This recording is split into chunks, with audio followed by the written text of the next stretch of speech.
Bu qitimliq dərsdə biz rəsmni əlalaşdırış haqqında toxtalıb o'taylik. Rəsmni əlalaşdırış deganimiz rəsmdəki bəzi bir nuqsonlarni yo'qotish, tuzatish yoki uni mos qadamda suzlashtirish deganlikdir. Endi biz mana rəsmdə ko'rsatilgan misolga o'xshash bu yashangan buvayninki qo'riqlari intayin qiynaq bo'lg'achqa biz buni ma'lum nisbatda suzlashtirsak bo'ldi. Agar buni butunlay yo'qotib yetib qolsak, balkim bu chilliqni yo'qotgan bo'lishi mumkin. Shunga men buni faqat suzlashtirish rolini o'ynash uchun qanday qilman degan chog'da buni har vaqt o'zgartirish tangshash oson bo'lsin uchun men yangi qavatdan birini paydo ko'paytirib olay. Ko'paytirib bo'lgandan keyin men mush nuqtaga dog' yo'qotish qurolidan foydalanib turib buni ishlasam bo'ladi. Dog' yo'qotish qurolininki odatda sukutga oltida bu holat tanlanmagan bo'ldi. Bu holat tanlangan chog'da biz hech qaysini ta'sir qilolmaymiz. Bu barliq ostidagi qavatlardan avrishga olsin degan knopkani belgilab o'tgandan keyin men endi shu yangi qavat turib uning ostidagi qavatlardan avrish kelib shu qavatlardan o'zgartish ilib bora olaman. Masalan, bu voyninki cho'ngaytish orqali kontrol va pilos belgisini berish orqali cho'ngaytsak bo'ldi yoki boshlamchi ko'znak orqali bularni cho'ngaytish, kichiltish va ma'lum bir doiraga surish orqali mashg'ul ilib borsak ham bo'ldi.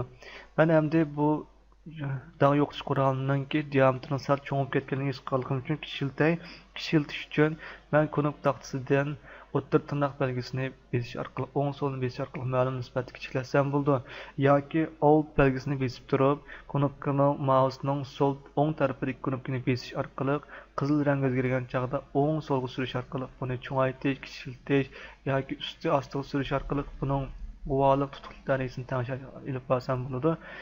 Men masalada tanglab bo'lgandan keyin buning nihoyatda cho'ngib ketganini his qilganim uchun ma'lum nisbatda kichiltib men bu qo'riqlarni endi suzlashtirish rolini o'ynamoqchi.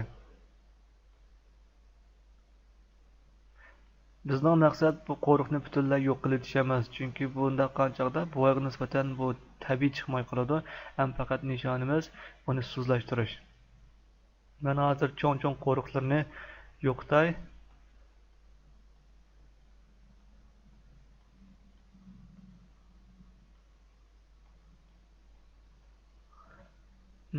Mush holatni tanlab bo'ldim. Undan keyin ba'zi qo'riqlari ko'zimga bir qadar chiliqqan qo'riqlarni suzlashtiray.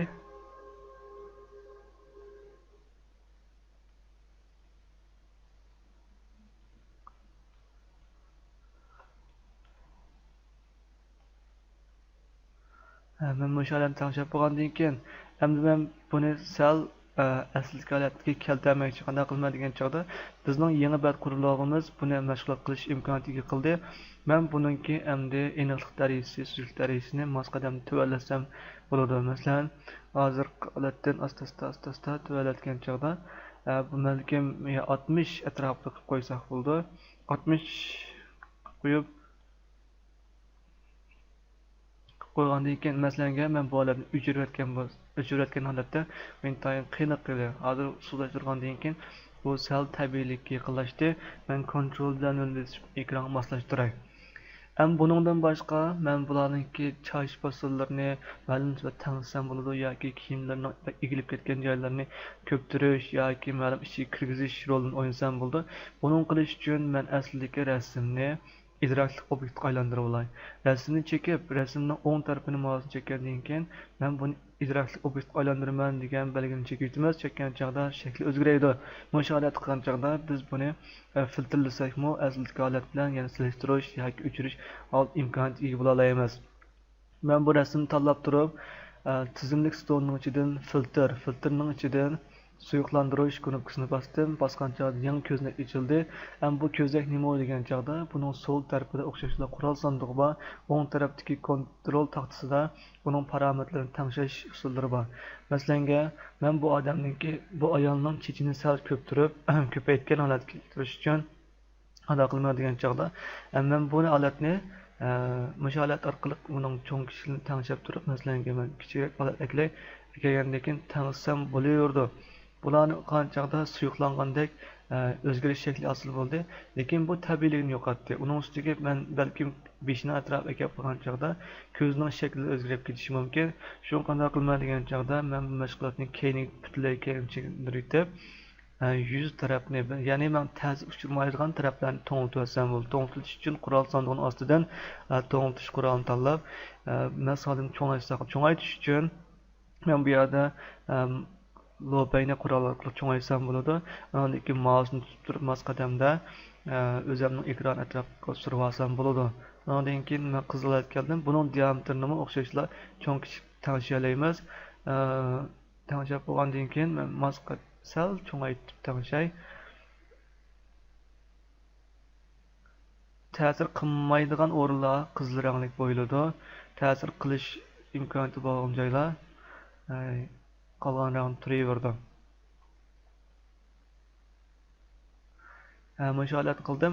Agar men buning dal aksini tanlaydim, yuz tarafini o'zgartmayman, qolgan tarafni o'zgartmayman desam, buning ostidagi ba'zi usullarni masalan, uning dal aksini tanlash. Bu joyda yuzlar tanlanmagan, qolgan taraf tanlangan. Agar bu qilsak asl holat keladi. Mush orqaliqmi biz tangshalaymiz. Men alt knopkasini bosib turib, ishlatsam bo'ldi. Undan keyin men endi mashg'ulot ilib boray. Mashg'ulot ilib berish uchun endi buni biz maqsadimda shaklni o'zgartirish quroli aka oldik.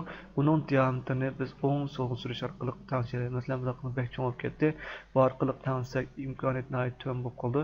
Men mas holda buni bekmi cho'ng emas, bekmi kichik emas. Gap bo'lgandan keyin tangchimoqchi bo'lgan rayonni o'ttir ekeldim. Endi bu boyning chechini qisqa ekran o'zgarish paydo bo'ldi. Men buni mas holda kichiklatay.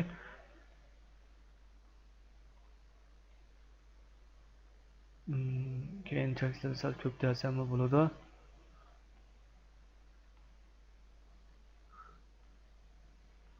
Mana ekeldik. Endi masalan, kiyimlarning ba'zi o'yman yerlarini tuzmoqchi bo'lsak, bu orqali yana tuzilsak bo'laverdi. Masalan, bu boyning kiyimning keyinini sal kirgizsak bo'ldi.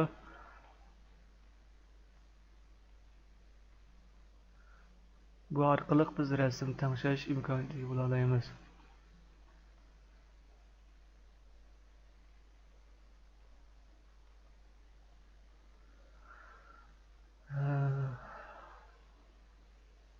Agar buni siz loyiq deb ko'rgan bo'lsangiz, ustidagi knopkadan jazmlashtirishni chekib bo'laverdi. Jazmlashtirishni chekayotgandan keyin biz bu holatni erishdik. Men endi bu asli holatga erish uchun bizning yaxshi yerimiz, biz ustidagi tarafni o'zgartirib qoldik. Men buni tangsam bo'ldi. Men buni tangshash uchun qanday qilman degan chog'da qaytadan shu atrof qaytadan filtrga kirib, filtr suyuqlantirish oldi. Ustidagi holatni asli akuytay. Endi jazmlashtirayotgandan keyin rasm asli kelibdi.